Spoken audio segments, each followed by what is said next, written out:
here today on our Free the Mushrooms Log Inoculation Day, where we are freeing the mushrooms. We are creating an abundance of food using wood and fungal spores so that we can feed our families through the winter months, through the spring, through every season. So come check it out and join us as we look at mushroom log cultivation. Come along.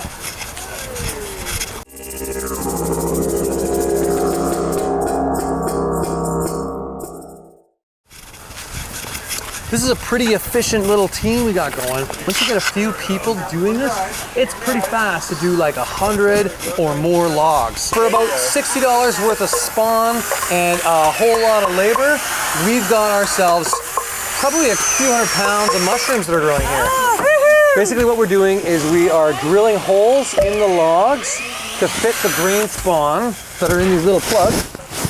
They'll look like so, as you can see.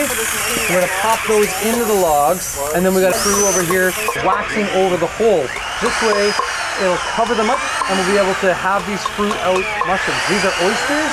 We have another set of shiitakes, and it's just pretty exciting because it's a simple, easy way you can grow your own food at home. So we're doing this on a tarp because we're gonna collect all this sawdust and we're gonna inoculate that with mushrooms too. We're gonna put that into maybe bags or some other form and start to grow out mushrooms in another way. These will grow much faster than the logs. The logs will take like 2 years. The sawdust will grow within maybe 6 months to a year. What they're doing right now is they are covering them in wax. And this is just covering up all these holes, as you can see in this one that we've just got drilled and plugged. So we're able to make sure that only this fungus can grow in it. This is an oyster mushroom. Basically, they're like time capsules. Here's a completed one. As you can see, we've covered the bottoms. We've covered all along here, creating like a time capsule of mushrooms. Within 2 years, we're gonna have fruit coming out of this thing. In this case, oyster mushrooms, and these will last between 5 to 10 years. So we've got about 5 to 10 years of fruit. If we wanna make these into a fruiting faster, we'll do what's called forced fruiting, which means we'll stick them and submerge them in water for about 24 hours, and then that'll shock the mushrooms and it'll make the fruit come out faster. So we can do this if we grow like, 200 of these logs. We might do every 2 weeks during the fall and the spring, force fruit a few of them so that we've got continual oyster mushrooms coming through the whole season. So literally, the weight of this log is maybe about, 10 pounds. We could probably grow about 6 pounds of mushrooms on that. We've got a number of different types of spawn. So these ones are shiitakes. These ones are oysters that we're doing right now. Both are done in the same method. We've also got some maitakes, which we can put into the bases of trees or into a similar method. And we've got some reishi. So we're gonna inoculate a bunch with all of these different types. The reishi should be done into stumps, but there is a whole kind of key to that. So, it's easy to print off these sheets where we've got each different type of mushroom that grows in what type of tree. For example, right now we're working with alders. We're going to be able to grow the shiitakes, the oysters, and the turkey tails really well on those.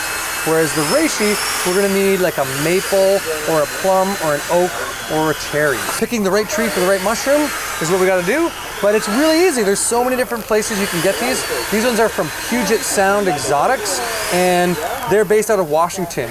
And as you can see, it's a grain spawn that is mixed with these dowels and then grown out on these dowels as food. Once they get into the log, they're going to start to use the wood in the log as their food. Now these have to be fresh logs. We can't have old logs because they got to be fresh or the other funguses have not taken them over. So we harvested these about a week ago and we're now plugging them up, and it's going to be a 1.5 to 2 years before we start to see fruit. Here I have a bag of grain spawn done into a sawdust. We're going to use this as a mulch in our garden beds. So we might take mulch wood chips or something like this. We've got all these different kinds, and start to sprinkle this into them and then layer more wood chips on top. What'll happen is they'll start to cultivate those wood chips and will grow out mushrooms. This could be a really nice way to symbiotically create food from mushrooms in your garden, either in the pathways or mulch over top of the beds. All we got to do is get some of these types of grain spawns, and there's a number of places we can get them from, and just start adding them into our food forest, so to speak. So growing food doesn't just have to be vegetables. There's plenty of fungi that we can grow in plenty of different ways. As you can see, it's not that hard to start to cultivate our own food using fungi as the base. whether it's logs, in our gardens, or in a grain spawn bag. These are all simple and easy ways to create an abundance of food in our diet. Hope you get out and try this, and if you want to learn more, there is so much information on this type of stuff. This is just a little brain hook for you to check in and find new ways to make food, sovereignty, an empowered path for you. All right.